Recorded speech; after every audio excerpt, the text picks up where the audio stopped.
കടുത്ത തീരുവ ചുമത്തി ഇന്ത്യ, ചൈന തുടങ്ങിയ രാജ്യങ്ങളെ സമ്മർദ്ദത്തിലാക്കാനുള്ള അമേരിക്കൻ ശ്രമം വിജയിക്കില്ലെന്ന് റഷ്യൻ വിദേശകാര്യമന്ത്രി സെർജി ലാവ്റോവ്. ഇന്ത്യയും ചൈനയുമൊന്നും അത്തരം അന്ത്യശാസനങ്ങൾക്ക് വഴങ്ങില്ലെന്ന് അദ്ദേഹം പറഞ്ഞു. റഷ്യയിൽ നിന്ന് എണ്ണ വാങ്ങുന്നത് നിർത്താൻ ചൈനയോടും ഇന്ത്യയോടും അമേരിക്ക ആവശ്യപ്പെടുന്നതിലൂടെ ഈ രാജ്യങ്ങൾ അമേരിക്കയിൽ നിന്നും കൂടുതൽ അകലുകയാണ് ചെയ്യുകയെന്നും അദ്ദേഹം കൂട്ടിച്ചേർത്തു. ഒരു റഷ്യൻ ചാനലിനോട് സംസാരിക്കുകയായിരുന്നു മന്ത്രി. അമേരിക്കൻ സമ്മർദ്ദം ഇരു രാജ്യങ്ങളെയും പുതിയ ഊർജ്ജ വിപണികളും പുതിയ സ്രോതസ്സുകളും തേടാൻ നിർബന്ധിതരാക്കും. അമേരിക്കയുടെ ഈ സമീപനത്തോട് ധാർമ്മികവും രാഷ്ട്രീയവുമായ എതിർപ്പുകൾ ഉണ്ടായിട്ടുണ്ട്. ചൈനയും ഇന്ത്യയും ഏറെ ചരിത്രമുള്ള നാഗരികതകളാണ്. അവരോട് എനിക്കിഷ്ടമല്ലാത്തത് ചെയ്യുന്നത് നിർത്തിയില്ലെങ്കിൽ ഞാൻ തീരുവ ചുമത്തും എന്ന് പറഞ്ഞാൽ അത് വില പോവില്ലെന്നും ലാവ്റോവ് കൂട്ടിച്ചേർത്തു. റഷ്യയിൽ നിന്ന് എണ്ണ വാങ്ങുന്നതിനെ ചൊല്ലിയാണ് US പ്രസിഡന്റ് ഡൊണാൾഡ് ട്രംപ് ഇന്ത്യക്ക് അധിക തീരുവ ചുമത്തിയത്. റഷ്യയിൽ നിന്ന് എണ്ണ വാങ്ങുന്നതിലൂടെ ഇന്ത്യ യുക്രൈനിലെ യുദ്ധത്തിന് ധനസഹായം നൽകുന്നുവെന്നാണ് ട്രംപ് ആരോപിച്ചത്. അമേരിക്കൻ നടപടി അന്യായവും നീതീകരിക്കാനാവാത്തതും യുക്തിരഹിതവുമാണെന്ന് ഇന്ത്യ പ്രതികരിച്ചിട്ടുണ്ടെന്ന് ലാവ്റോവ് പറഞ്ഞു.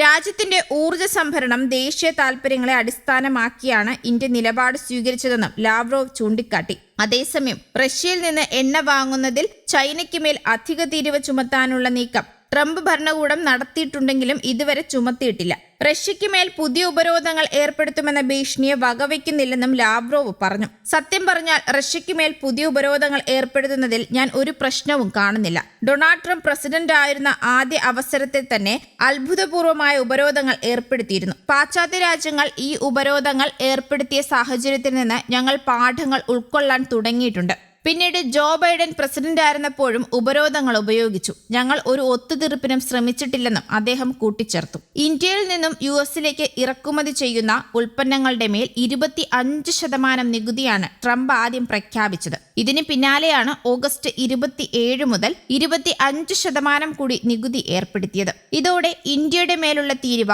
50% വർദ്ധിച്ചു. ട്രംപിന്റെ ഭീഷണിക്ക് വഴങ്ങില്ലെന്നും രാജ്യത്തെ ജനങ്ങളുടെ ക്ഷേമം നിലനിർത്താനുള്ള നടപടികൾ മാത്രമേ കൈക്കൊള്ളുന്നുള്ളൂവെന്നും ഭീഷണിപ്പെടുത്തി വരുതിയിലാക്കാൻ ശ്രമിക്കേണ്ടതില്ലെന്നും ഇന്ത്യ നിലപാടെടുത്തിരുന്നു. ഇന്ത്യയെയും ചൈനയെയും വിരട്ടേണ്ടെന്നായിരുന്നു റഷ്യൻ പ്രസിഡന്റ് പുടിനും ട്രംപിന് മുന്നറിയിപ്പ് നൽകിയത്. അതേസമയം വ്യാപാര കരാറിന്റെ തുടർ ചർച്ചകൾക്ക് ഇന്ത്യൻ സംഘത്തെ ക്ഷണിച്ചിരിക്കുകയാണ് അമേരിക്ക. കാർഷിക ഉൽപ്പന്നങ്ങളിലടക്കം ചർച്ചയോട് എതിർപ്പില്ലെന്ന നിലപാട് ഇന്ത്യ അറിയിച്ചതായാണ് സൂചന.